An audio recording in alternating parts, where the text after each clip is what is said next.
Sudah cukup, teman-teman? Oke, baik, terima kasih. Silakan bisa kembali ke tempat. Baik, teman-teman, kita akan lanjutkan bagaimana konstruksi perkara terkait dengan dugaan tindak pidana korupsi, penerimaan hadiah atau janji, yang berkaitan dengan izin usaha pertambangan atau IUP di Kalimantan Timur untuk tahun anggaran 2013 sampai dengan 2018. Kepada Bapak Asep Guntur, kami persilahkan. Baik.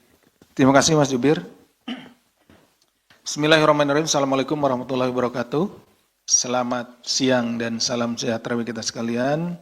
Yang saya hormati Mas Jubir, yang saya hormati, saya cintai, saya banggakan rekan-rekan jurnalis yang tidak pernah lelah untuk bersama-sama dengan kami dalam melaksanakan pemberantasan tindak pidana korupsi. Pada siang hari ini akan kami sampaikan konferensi pers terkait dengan penahanan tersangka dugaan tindak pidana korupsi penerimaan hadiah atau janji terkait dengan izin usaha pertambangan IUP di Kalimantan Timur periode tahun 2013 sampai dengan 2018. Bahwa proses perizinan kerap menjadi titik rawan terjadinya penyalahgunaan kewenangan. Modus yang muncul dari proses perizinan ini antara lain adalah suap untuk mempercepat terbitnya izin. Jadi seringkali para pengusaha yang akan menanamkan modalnya untuk berusaha dalam bidang pertambangan itu harus mengeluarkan sejumlah uang ya dalam rangka untuk memperlancar terbitnya izin gitu, seperti itu. Ini sebetulnya kategorinya ada yang memang karena tempat atau lahan-lahan tersebut tidak pada jalur yang diperbolehkan, sehingga terbitlah keinginan dari para pengusaha ini atau oknum ini untuk melakukan sesuatu, ya, memberikan sesuatu kepada penyelenggara supaya berbuat yang melanggar aturan. Gitu ya. Nanti kan ada perbedaannya dengan pemerasan. Pemberian fasilitas kepada pihak tertentu agar mendapatkan izin di luar prosedur sehingga adanya penerbitan izin yang tidak sesuai dengan ketentuan perundang-undangan. Jadi perbedaannya adalah suap yang dilakukan pada perkara ini, izin-izin yang diberikannya itu di luar ketentuan. Sepanjang tahun 2004 sampai dengan 11 Agustus 2025, KPK mencatat tindak pidana korupsi dengan modus suap atau gratifikasi menjadi kasus paling banyak ditangani, yaitu sejumlah 1.068 perkara atau 62% dari jumlah keseluruhan perkara yang sampai saat ini ditangani KPK, yaitu sejumlah 1.709 perkara. Jadi kebanyakan pemberian berupa gratifikasi, suap, dan lain-lain itu mendominasi perkara-perkara tindak pidana korupsi yang ditangani atau yang terjadi di negara kita ini. Kerawanan tindak pidana korupsi berupa suap ini juga kerap terjadi di sektor pertambangan. Ya, pada sektor ini merupakan salah satu sektor vital di Indonesia yang berkontribusi pada devisa negara. Padahal sangat banyak sekali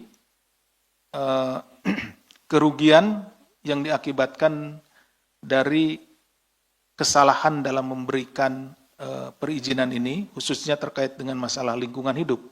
Karena beberapa lahan tambang juga itu ada di daerah-daerah hutan lindung dan hutan-hutan yang memang tidak diperuntukkan untuk diberikan izin pertambangan. Tetapi karena praktek-praktek koruptif berupa penyuapan ini, sehingga beberapa wilayah yang seharusnya tidak diperbolehkan untuk dilakukan penambangan, pada akhirnya terjadi penambangan. Dan yang dirugikan adalah masyarakat dan tentunya juga bangsa Indonesia ini, karena lingkungan atau alam Indonesia menjadi rusak.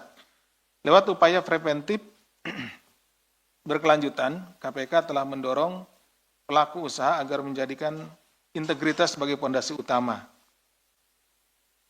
dalam menjalankan bisnis, ya ini tentunya bisnis pertambangan ya. Dengan potensi besar tersebut tentu dibutuhkan tata kelola yang transparan, akuntabel, dan berintegritas, terutama pada proses perizinan dan interaksi antara penyelenggara negara dengan pihak swasta. Kemudian Komisi Pemberantasan Korupsi melalui Direktorat Anti Korupsi Badan Usaha atau AKBU, kemudian KPK telah meluncurkan Panduan Cegah Korupsi atau PANCEK yang dirancang agar dunia usaha dapat bertumbuh dalam ekosistem yang adil dan bersih dari konflik kepentingan. Jadi kita juga sudah merilis panduan cegah korupsi sehingga itu bisa menjadi guidance bagi para pengusaha supaya tidak terlibat di dalam praktek-praktek korupsi. Di sisi lain KPK harus melakukan penegakan hukum dugaan tindak pidana korupsi pada sektor ini sebagai pemantik langkah pencegahan korupsi pada sektor pertambangan agar tidak dikuasai oleh kepentingan pribadi maupun kelompok tertentu dengan cara-cara yang melanggar hukum. Kami tidak bosan-bosannya memperingatkan atau menyampaikan melalui kesempatan kesempatan konversi ini bahwa segeralah untuk diperbaiki tata kelolanya. Kalau memang tidak mengetahui atau tidak paham, kami di Kedeputian Pencegahan ada Direktorat Monitoring yang akan siap membantu untuk melihat seperti apa nanti prosesnya, gitu, seperti apa birokrasinya, dan kita bisa nanti berkomunikasi dan berkoordinasi. Hasil dari monitoring itu akan terlihat titik-titik di mana dimungkinkan terjadi tindak pidana korupsi. Sehingga perizinan pada pengelolaan tambang dapat mengutamakan prinsip keadilan, transparansi, dan integritas agar hasilnya kembali untuk hayat hidup masyarakat demi kesejahteraan bersama.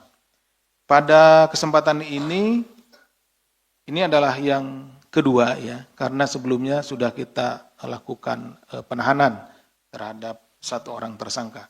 Jadi dalam perkara dugaan tindak pidana korupsi terkait perizinan usaha di Kalimantan Timur kepada penyelenggara negara periode 2013-2018 telah menetapkan 3 orang tersangka, yaitu Saudara AFI selaku Gubernur Kalimantan Timur yang bersangkutan sudah meninggal dunia almarhum. Kemudian Saudara DDW selaku Ketua Kadin Kaltim sekaligus anak Saudara AFI yang pada sore hari ini dilakukan penahanan. Kemudian Saudara ROC selaku wira swasta atau komisaris PT SJK, PT CBK, PT BJL, dan PT APB. Ini sudah sekitar 2 minggu yang lalu ya. Ya, dilakukan penahanan. Atas Saudara API, KPK telah menghentikan proses penyidikan karena meninggal dunia. Sementara terhadap ROC telah dilakukan penahanan pada tanggal 21 Agustus 2025. Kemudian pada kesempatan ini KPK kembali menyampaikan terkait upaya paksa penahanan terhadap Saudara DDW selaku Ketua Kadin Kalimantan Timur dan juga anak Saudara AFI. Saudari DDW ditahan untuk 20 hari pertama terhitung sejak tanggal 9 September, Saudari DDW ditahan untuk 20 hari pertama terhitung sejak 9 September sampai dengan 28 September 2025. Penahanan dilakukan di cabang Rumah Tahanan Negara kelas 2A Jakarta Timur di Pondok Bambu. Ya. Konstruksi perkara sebagai berikut. Pada bulan Juni 2014 diawali Saudara ROC yang bermaksud mengurus perpanjangan 6 izin usaha. Ya. Jadi ROC ini adalah pengusaha yang akan melakukan eksplorasi pertambangan di Kalimantan Timur, melakukan perpanjangan 6 izin usaha pertambangan kepada pemerintah Provinsi Kalimantan Timur melalui koleganya Saudara IC dan Saudara SUG selaku maklar. Ya.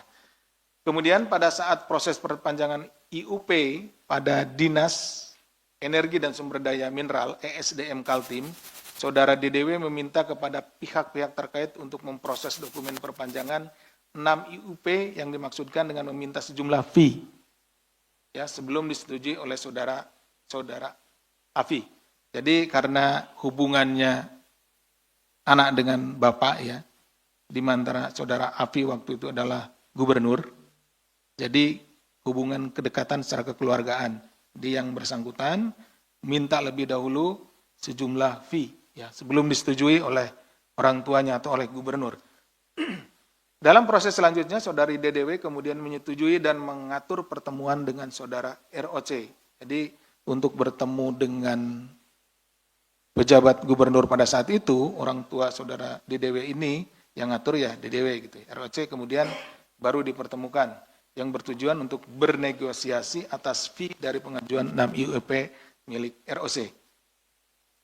Bahwa kemudian saudari DDW mengatakan sebelumnya saudara IC telah menghubungi dan memberi harga penembusan atas 6 IUP milik saudara ROC sebesar 1,5 miliar. Jadi dinego-nego lah di situ ya. Saudara IC dan saudara SUG ini kan maklar, dia nego lah ke DDW. DDW kan anaknya dari AFI gitu.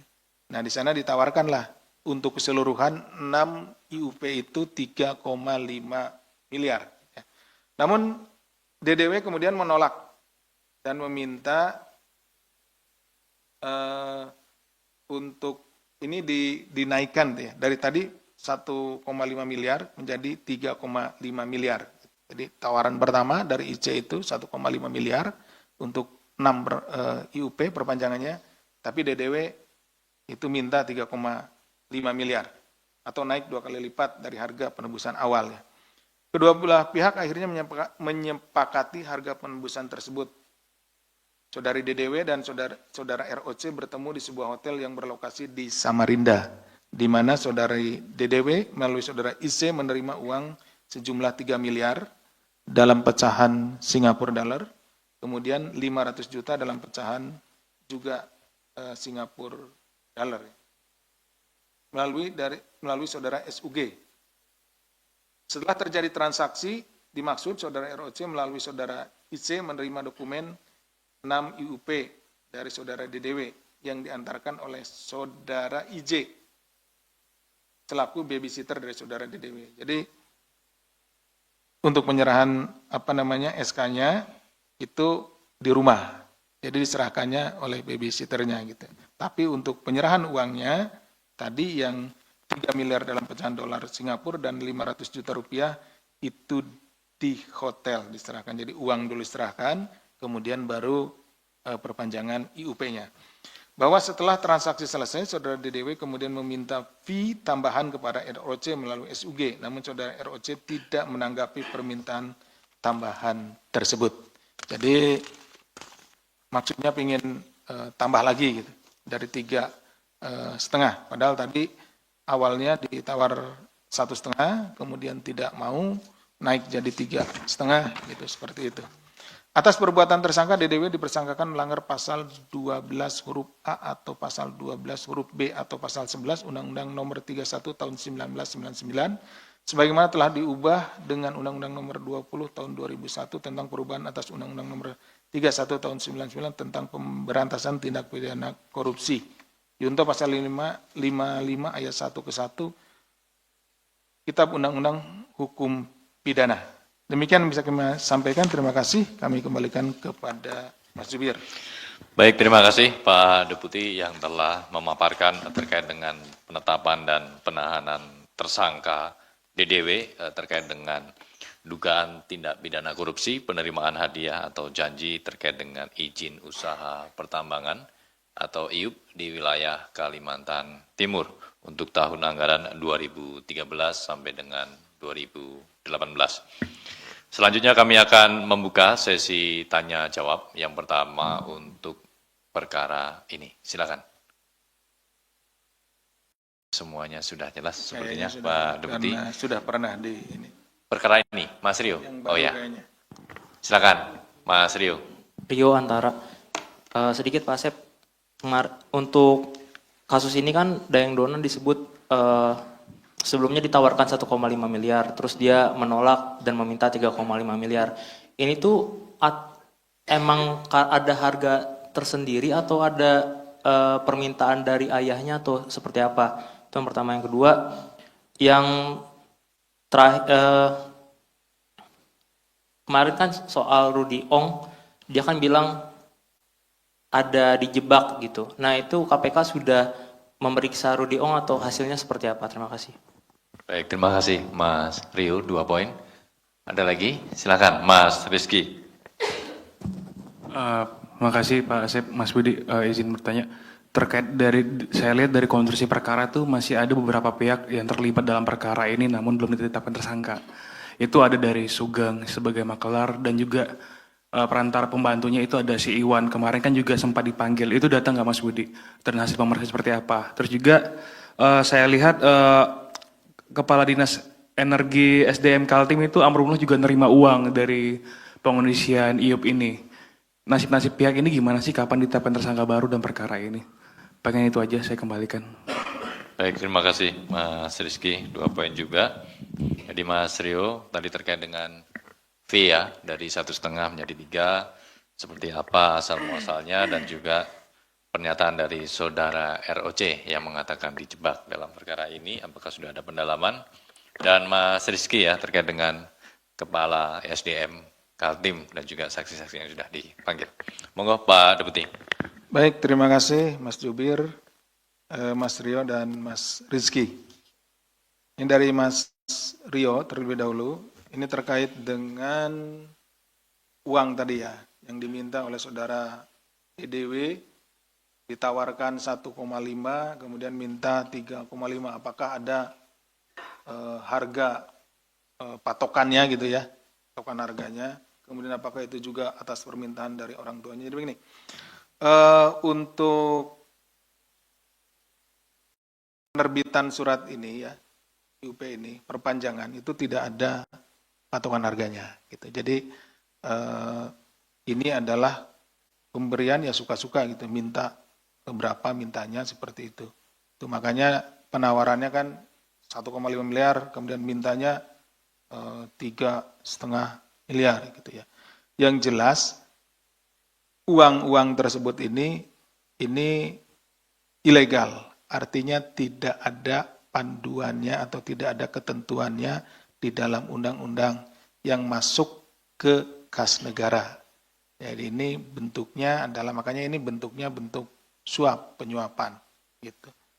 Kan seperti itu. Kemudian apakah ini ada permintaan dari ayahnya? Bahkan tadi disebutkan sebelum orang tuanya, yaitu saudara AFI yang waktu itu menjabat selaku gubernur mengetahui atau menyetujui, nah dia sudah nego duluan. Jadi kami juga sedang mendalami ya, apakah ini kejadian pertama ya, atau ini rangkaian kejadian atau sudah biasa terjadi gitu. Kenapa? Ya karena ada negosiasi. Kemudian juga belum ke orang tuanya atau Pak Gubernurnya memberikan respon, sudah dinego gitu kan. Ada negosiasi. Nah, seharusnya kan kalau baru pertama atau ini ya mungkin langsung ke orang tuanya gitu, disampaikan seperti itu. Atau langsung ke pejabatnya dulu. Seperti ini, tapi ini kan kondisi-kondisi ini seperti yang sudah hal yang memang lumrah gitu. Tapi ini yang sedang kita dalami.